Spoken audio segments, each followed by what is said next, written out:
This channel does not promote any violent, harmful, or illegal activities.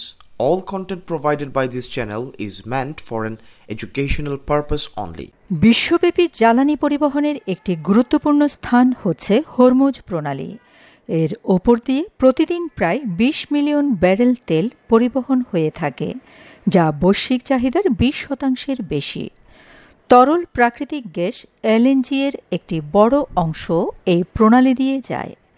যদি এই প্রণালী বন্ধ হয়, তাহলে বিশ্বজুড়ে তেলের দাম দ্বিগুণ বা ততোধিক হয়ে যেতে পারে।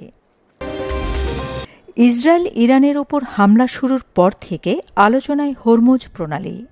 এর আগে একাধিকবার ইরান হুমকি দিয়েছে তারা হরমুজ প্রণালী বন্ধ করবে। বিশেষ করে রাজনৈতিক উত্তেজনার সময় এমন খবর প্রকাশিত হয়েছে। প্রধান রক্ষণশীল আইন প্রণেতা ইসমাইল কোশারির বরাত দিয়ে ইরানি সংবাদ সংস্থা IRINN জানায়, তেহরান বিশ্বের সবচেয়ে গুরুত্বপূর্ণ তেল পরিবহনের বাধা হিসেবে বর্ণিত জলপথ বন্ধ করার কথা বিবেচনা করছে।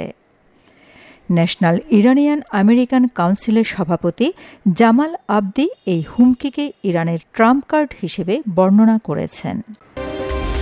তিনি বলেন, এটি প্রতিরোধের একটি প্রধান ধরন এবং এটি এমন একটি হুমকি যা ইরান আগেও দিয়েছে, কিন্তু স্পষ্টতই কখনো কার্যকর করেনি। দৃষ্টিভঙ্গি হল এটি বিশ্ব অর্থনীতিকে একরকম শ্বাসরোধ করবে এবং ব্যাপক অর্থনৈতিক প্রভাব ফেলবে। এটি খুব ছোট জলাশয়, তাই এটিকে দমবন্ধ করার জন্য যে ধরনের নাশকতা প্রয়োজন ইরান সম্ভবত তা করবে। হরমুজ পারস্য উপসাগরে প্রবেশের একমাত্র সামুদ্রিক পথ।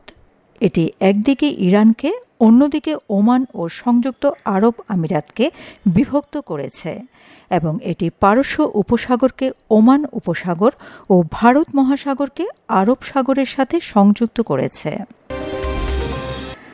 মার্কিন জ্বালানি তথ্য প্রশাসনের মতে, বিশ্বব্যাপী তেল ব্যবহারের প্রায় ২০% এই প্রণালী দিয়ে যায়।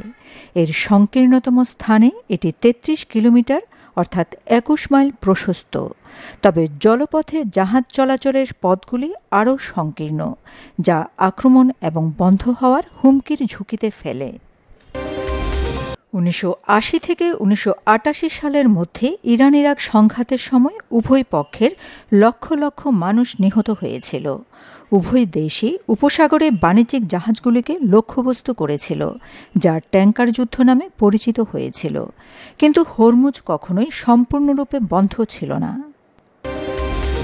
গাজায় যুদ্ধ শুরু হওয়ার পর থেকে ইয়েমেনের হুতিরা আরব উপদ্বীপের অপর প্রান্তে লোহিত সাগরের প্রবেশপথ বাব আল মানদেব প্রণালীর আশেপাশে জাহাজগুলিতে আক্রমণ করে আসছে। যদিও হুথিদের অভিযান বিশ্বব্যাপী বাণিজ্যকে প্রভাবিত করেছে, তবুও জাহাজগুলি আফ্রিকার চারপাশে যাত্রা করে লোহিত সাগর এড়াতে পারে। এটি একটি দীর্ঘ কিন্তু নিরাপদ যাত্রা। তবে হরমুজ অতিক্রম না করে উপসাগর থেকে সমুদ্রপথে কিছু পাঠানোর কোনো উপায় নেই। এমনকি যেসব দেশ উপসাগরীয় দেশগুলি থেকে পেট্রোল আমদানি করে না, তাদের ক্ষেত্রেও এর প্রভাব পড়বে, কারণ সরবরাহে বড় ধরনের হ্রাস পেলে বিশ্ববাজারে প্রতি ব্যারেল তেলের দাম বেড়ে যাবে। ইরানি আইন প্রণেতার হুমকি সত্ত্বেও এটি স্পষ্ট নয় যে ইরানের এই প্রণালী বন্ধ করার ক্ষমতা বা ইচ্ছা আছে কিনা।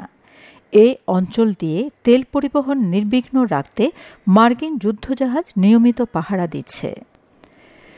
এই ধরনের পদক্ষেপ প্রায় নিশ্চিতভাবেই মার্কিন যুক্তরাষ্ট্রের কাছ থেকে প্রতিশোধের ডাক দেবে, কারণ এই অঞ্চলে তাদের নৌ সামরিক সম্পদ রয়েছে। ইরানে ইসরায়েলি হামলা শুরুর পর ওয়াশিংটন বারবার বলে আসছে তারা এই হামলার সঙ্গে জড়িত না। তেহরানও এখন পর্যন্ত এই অঞ্চলে মার্কিন সেনা বা স্বার্থকে টার্গেট করেনি। তবে হরমুজ বন্ধ করলে আমেরিকানদের স্বার্থে আঘাত লাগবে এবং ট্রাম্প সামরিক প্রতিক্রিয়া দেখাতে পারে।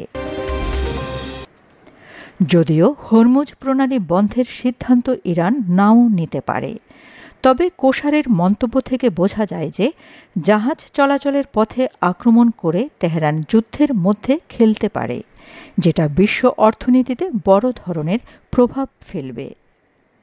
Shamima Chowdhury Shammi, BNA news 24।